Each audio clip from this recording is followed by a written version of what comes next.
Right, we have our first live guest joining us right now. We have the crew from Wooden Roots, Penny, Marcus and Gemma. Welcome back to the show. Thank you very much. Hello. It's been a long time. You've been leaving me here. You haven't come for a while. Oh, but in fact, in person, never. This is a first to see these. It's always studios. on the hop. You know, you've been coming out to our place. You've done random things. Yeah. Come out to see you. Stuff. There was one time you were like doing a fire and cooking some potatoes or something, and some grilled meat, and I was on the phone and we were live. What's that noise? Oh, it's just the fire. Brilliant. Yeah, that was a couple of years experience. Back. I think you piped in, and I was running around between artists and guests, and it was. You were like, "Do you want to speak to this glockenspiel player or something?" Yeah, and I was like, "Go for it. We got time." Yeah, it was mental. Nothing half measures on the show. We just. Throw everything out there, see what happens. Exactly. Well, we're on the topic of that. We are running again with the Roots Experience. There we go, straight in. I can't believe it. So we're back to Snape Maltings. Perfect. Which we love. 10 minutes away from our HQ. Yeah, because you're in Bentwaters, Rendlesham, yeah, Suffolk, and doing quite a bit of collaboration with Snape this year. Yeah. Next week. What is Snape, for those who have no idea what that is? Yeah, you maybe got to pretend we're starting from scratch. Maltings, which is a it's a bit like a music conservatoire, isn't it? Yeah. But they do concerts and they work with Aldbury young musicians, which Marcus is going to be working with them for a whole week next week. Then there's a performance. They're a good bunch. They're a good group. So you might be at Celebration this year, maybe? Maybe. I'm there. I'm always there. Yeah, there's some plans in the works, but nothing confirmed yet. Okay, yeah. No, forget we ever said that. Let's continue. So, Snape is a real cool place. And we, Wooden Roots Experience, we bring in top artists from around the world. We've got some pretty big names coming in August. Yeah, I'm quite proud of the artists that we're bringing this year, because not only are they top of the game, they're coming from West African countries like Burkina Faso, Ivory Coast, Senegal. Yes, and you always know how to get them. Yeah, and there's some really top level artists, but a new one coming to the new UK. Her name is Melissa High. Okay. She is sick on the drums and everything she touches. She's amazing. And she's amazing. And it's her first time coming to the UK, and we're bringing her to Suffolk, and there's a lot of excitement around that. The local artists are excited to meet her as well. Yeah. And I think it would be a great addition to bring that level and talent to the UK. Last time we spoke, when it was Wooden Roots Experience, and I spoke to I think a dancer and a performer and an instrumentalist, and they both said that although they came from Africa and kind of landed in Suffolk, they felt this kind of home from home feeling because of this countryside in Snape. It was like a really lovely place to be dropped, because when they think of England, they think of London, they think of kind of city life, busy life, and actually they had this whole new perspective of countryside and UK, which you're able to give that. Do you get that? Did they tell you that? Did you get that feedback? They do, and a matter of fact, they love the home vibe and feel. So there's we're because we're in the country, it feels like they're getting away as well, and it's also conducive for learning, so we can focus on what we need to, and it's also bringing people from around the globe, literally, to a place that no one really knows, and it just makes it a special vibe thing, and I think that's what people really like about going to Snape Maltings, is that they get to, really see English, culture and vibe at its best, and then we bring African drumming to it. Brilliant. Now, you mentioned African drumming. Gemma, you jumped straight in with the Wooden Experience, but we need to set the tone as to who Wooden Roots are. For those who have never heard of you before, we hope they do, but just in case there's someone flicking through the DAB and they're like, oh, this sounds interesting, but I've never heard of Wooden Roots before. Let's start with who Wooden Roots are and how you've grown to, what we see now, which is the Wooden Experience and the working with Snape.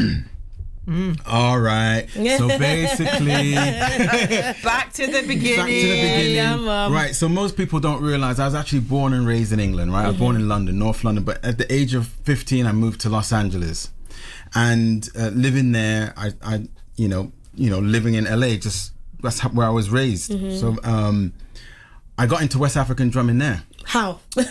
What was the soundscape of you being 15 from London and being dropped in LA? Right. So the first time I heard African drumming was in Brixton as a kid, right? So back in the 80s, like Frontline, all that kind of stuff, that's where I heard it. But I didn't get involved with it because I didn't think I could, right? So then when I moved to Los Angeles and went to drum circles, I saw people playing these drums, but they weren't Black Africans like what I saw in Brixton.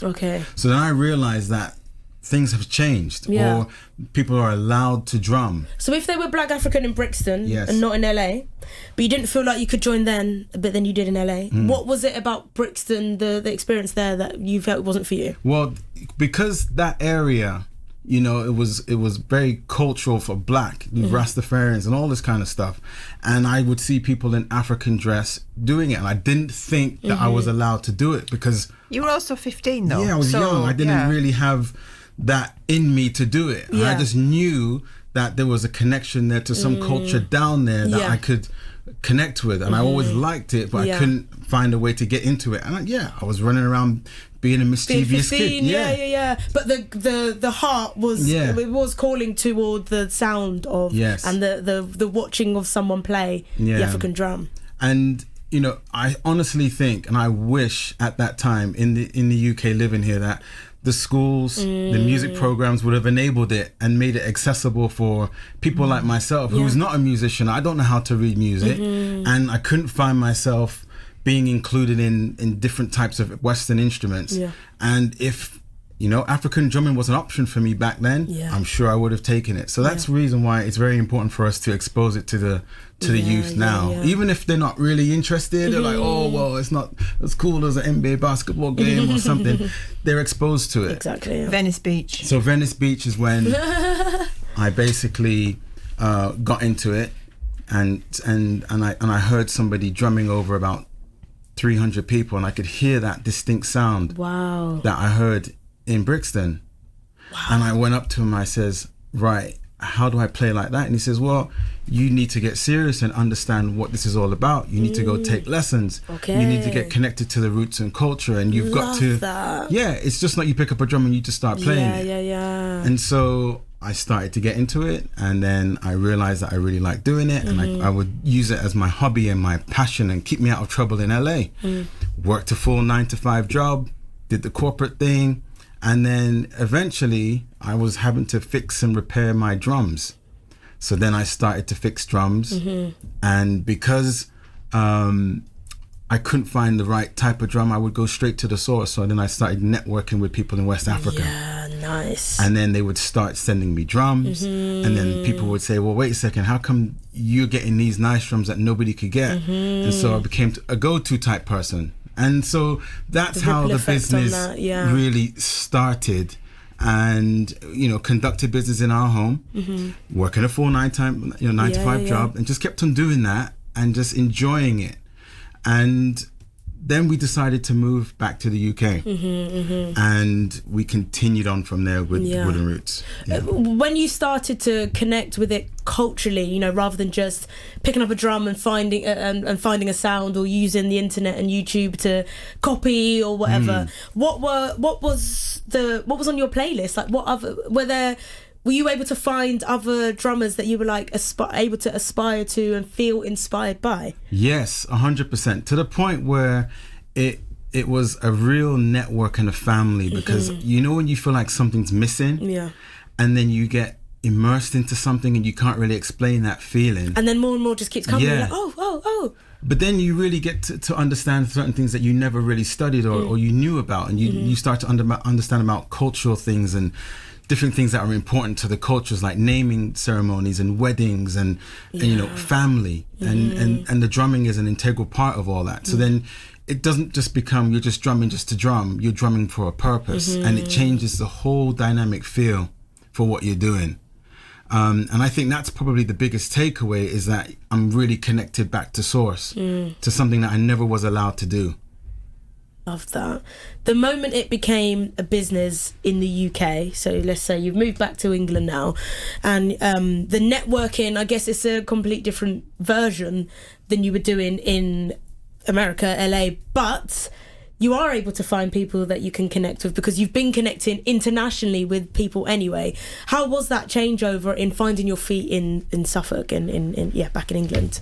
You know, it was a very challenging time because we moved back basically in 2018, and so we had about a year of trading, like understanding, getting a business started again, and then COVID-19 hit. So in that time, it was having small Zoom conversations. Yeah, remember the Zooms? No, I even remind us. Yeah, the Zoom conversations and understanding, how it's here in actually Ipswich. Yeah. Meeting people for the first time, like Rosie May. Big up Rosie. Shout out Rosie May.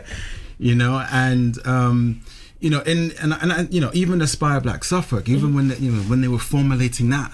We were helping getting logos together and stuff. Yeah. I found an early like what's it called? Like when minutes, I guess. Yeah. Of this sheet, like massive sheets that was on the table, and there was like you were at the table, we were all there, and it was like the days where we all locked in together. Yeah. And started to really have these conversations about connectivity.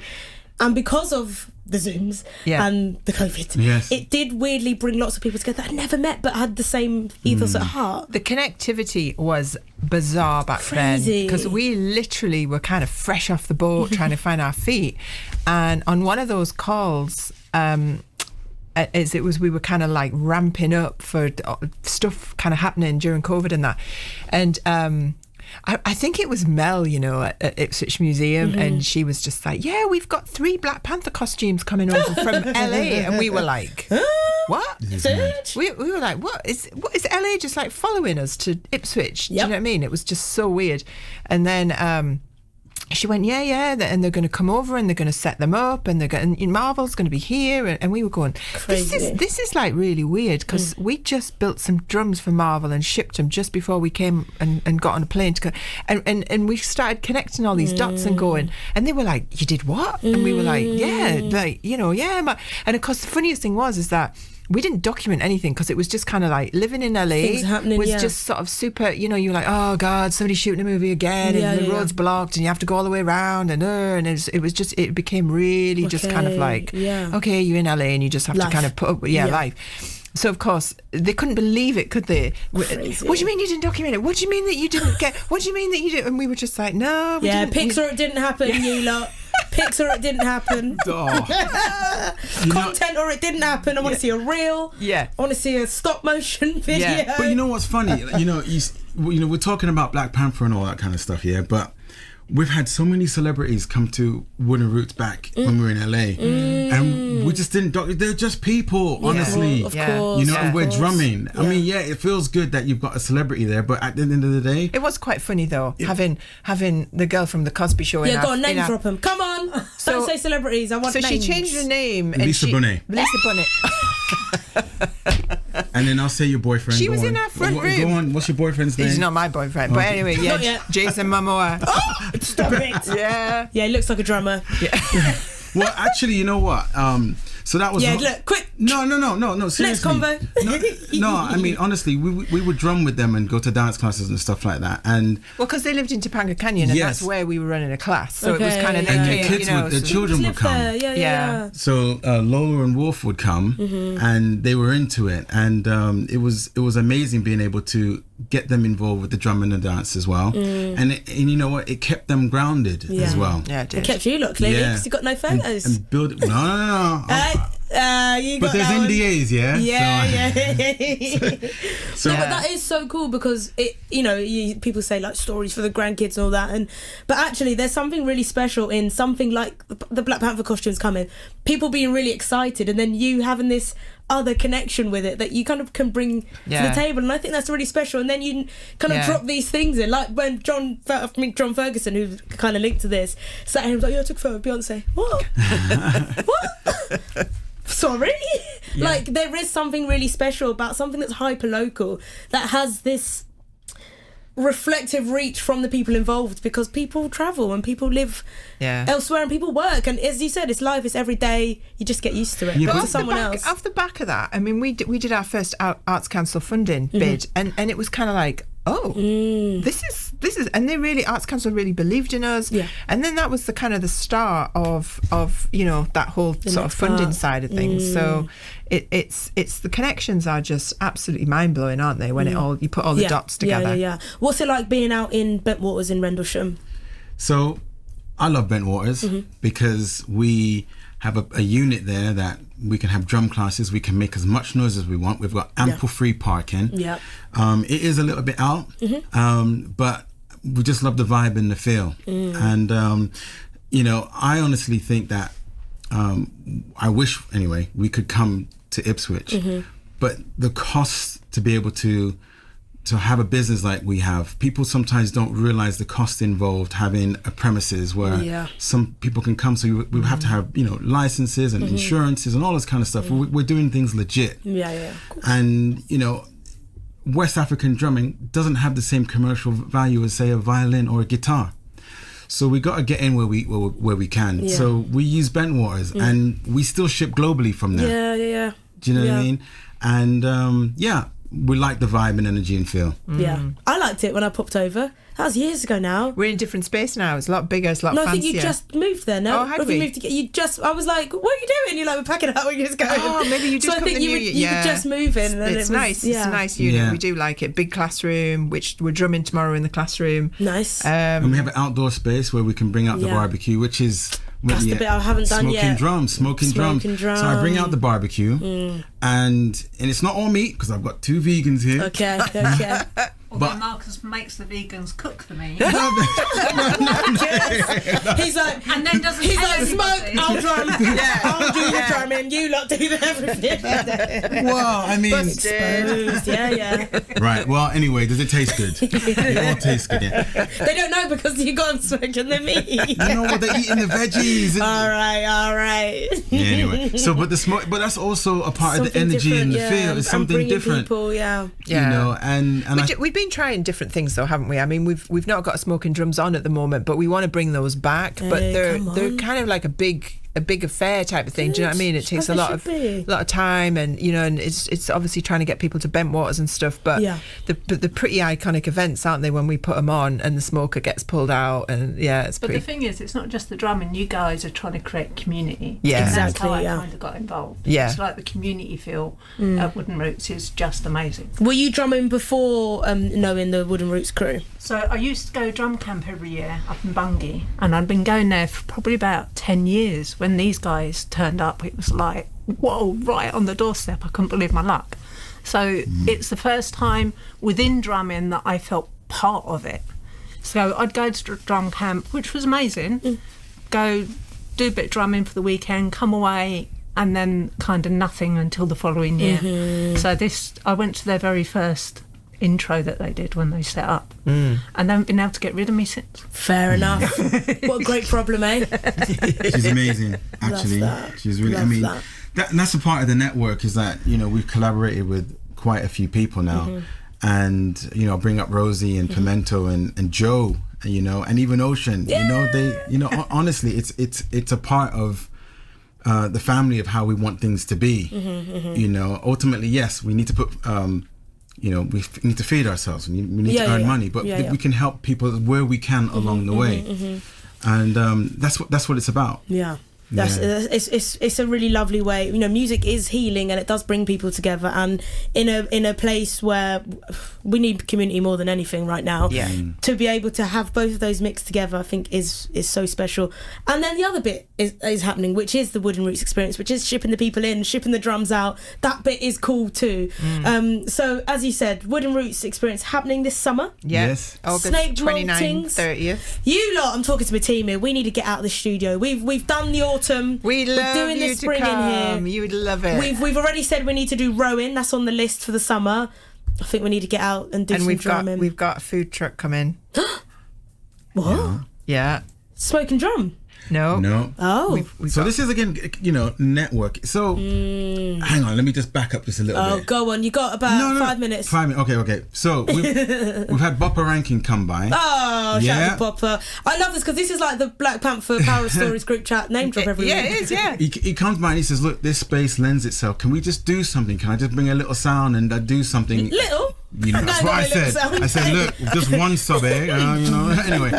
But my point of saying all this is that it was like, look, how can we help each other? Okay, well, we could do this and do this. And I said, well, we're having this event. And he says, well, my son, could he? Great food. Yeah. Shout out to the food plug. So they are coming. They're booked for Wood Roots Experience, and he's getting a food truck, and it's going to be all wrapped and everything. So that's going to be feeding all the artists, staff, and So we've tried the food various ways, and it's not quite worked out yet. But this year it's going to be. This is the one. Yeah, love that. We're all about being authentic to the best of our ability, and making sure that the vibes are there. And I honestly feel that if we come correct and do it properly, although it might be a slower progression, it's the right way, so it's done and it's respected by at least the West Africans who we represent to do this. And they've come all this way. Yeah, and we're doing it to the point where artists who are around the world want to come. Exactly. They're contacting me and saying, I want to come the next to one? Yeah. So we know that we're doing something correct. And also Snake Maltings wants, BPA, they want that authenticity, and they want a company like us that has the authority to be able to bring that level that they're looking for. It has to match their level as well. Of course. Or exceed it. There you go. I got another idea. Bob Rankin, one of the best kickboxers I know. Drumming and kickboxing demonstration. That's linked to. There's a little vibe there. As long as there's some food, yeah. Okay, food included. After all that exercise, probably gonna need some on the food again. Yeah, but the space is cool too, because we've had different events. People like to come because of the vibe is a drum shop. Yeah. So people come and do their team building exercises there. Oh yeah. We had and the East Suffolk Council come. We've had various different meetings. We just did a training, didn't we? A drum facilitation training where a company that hadn't operated or done trainings in the UK for 16 years, they came and they carried it out in England. It was amazing. It was brilliant. We just did it all in Wooden Roots. Yeah. Team building.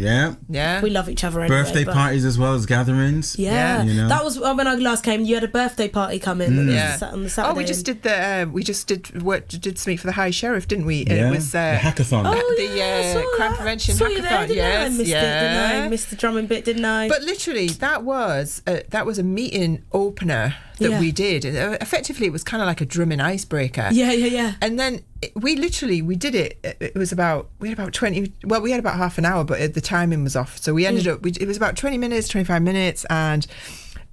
What the High Sheriff said then when they went into the meeting, that everybody was like all open-minded and able to actually work and do the meeting. So of course we just like, do this drumming, and then we amazing. That's why I couldn't work properly, because I missed the drumming bit. And I got there all scatty and everyone's going, you're not as chill as us. Makes sense now. But which is cool. I mean, you have different companies, different community groups. Community we haven't got time to. I'm sorry, I ain't got time to list them all. Right. But it brought them all together. It brought them all together. It's and because that's Marcus picked 6-7 minute songs. You might have to cut that short. Pick another one. Yeah, we'll let you. Shout out to Gulshan. We were there, and it was a brilliant event, and lots of incredible community people there. Hopefully as well that could network and. We've had a lot of inquiries afterward. It was really good. Yeah, so we are very flexible with what we do, so it's good. To get out in the community. Of course, it's good. Yeah. So Snake Maltings tickets are available. Yes, online. 1 day, 2 day, 3 days. What we're saying. You know what? We have just launched today the day tickets. So we've had weekend tickets running. So we have to do that so that we've got quite a few people flying in from LA and different places, Japan, so they get all their tickets. And then we've just launched day tickets, so they're up there for adults, they're up there for young learners, and we have bagged our first bursary person who and we want to bring him on the show a bit further in a few more weeks, so it's Daryl. Yeah. You know Daryl? So Daryl is our first bursary selection. Amazing. He is incredible. He helped us out at Switch Academy gig that we did, and he just jumped in and helped us out on the drums and stuff. So we were like, man, you've got to be at the event. He's sorted. We love his energy. Love that. Yeah, it's so amazing. we've got some more bursaries been awarded and stuff. So, and that's to like young people that kind of deserve recognition. to yeah, help so and we're volunteer. out in the community at school. So Okay. we start in Kesgrave. Well, we've got a couple of secondary schools that we're working in, Yeah, and here in Ipswich too, we were just down in. yeah, we did Hanford Hall. We just did. So yeah, no, it's the work that we do out in the community school and stuff like that, Yeah. and then we identify chosen person. Great. that It's fantastic. Exactly what young people need. Yeah, It's yeah. great. Remind me the dates in August. 29 and 30th of August. Is that bank holiday? It is the bank holiday. It's Carney weekend. It is Carney weekend, but that's why Lads. You can just get one day. we've got people in London who are going, yeah, we can come on Saturday and then we can do Carney on Yeah. Sunday, Monday. Yeah. You know what I mean? Yeah, So it's yeah. flexible. Yeah. So yeah, but it's going to be exciting Friday weekend. night setup. What does the Friday look like? Setting up? Friday we're probably all going to be. We've got the artists staying out in Aldborough this time, so I think it's going to be a big knees up at a local pub opposite the artist accommodation. From 7 till 10. Are you needing to be live on air somewhere? We'll So talk closer to the time. Yeah. Sounds amazing. Where can people find you on the socials, and where's the best place for them to get tickets? We're on Facebook, we're on Instagram, just put in Wooden Roots, and tickets are woodenroots.com, which will immediately direct you to our ticketing page, which we've got all our workshops up there. Yeah, I love it. When I last went on there, it was like, it was like, it just came straight up. It was like, You can't might hide notice from a new pretend. branding. We've got Rhythm with Roots, and that's our CIC arm. Nice. Which is helping us enable to get funding to certain things. So course. if people see that and they go, "What? This looks the same, but it's not the same." That's why we created that, which is it's turning out to be really good so far. Yeah, I bet. It's so good to see you all again. Thanks, Angelle. Thank you for popping by. Yeah. See you in August.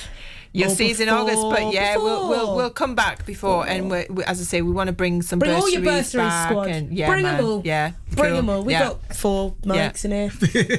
we can get more in. Meanwhile, Pimento Studios, Rosie and Joe are going to be there all over the socials, pushing out videos and all that kind of stuff. So Good. thank you guys. Couldn't do it without them. They're brilliant. Thank you. Marcus, we've got some tunes. All right. You've picked some songs. Yes, I have. You were like, do you want more? I was like, I think the 6 that you sent that are 6 minutes long are fine. So when you listen to these tracks, feel the music, just don't listen to the music. You hear every stroke, that's a person playing it. It's not repeated by a machine. So it's not gonna have the same syncopation that you're used to, but it's gonna have that feel. So, people listening, get connected to your inner self and enjoy this music. Love that. See you after the news.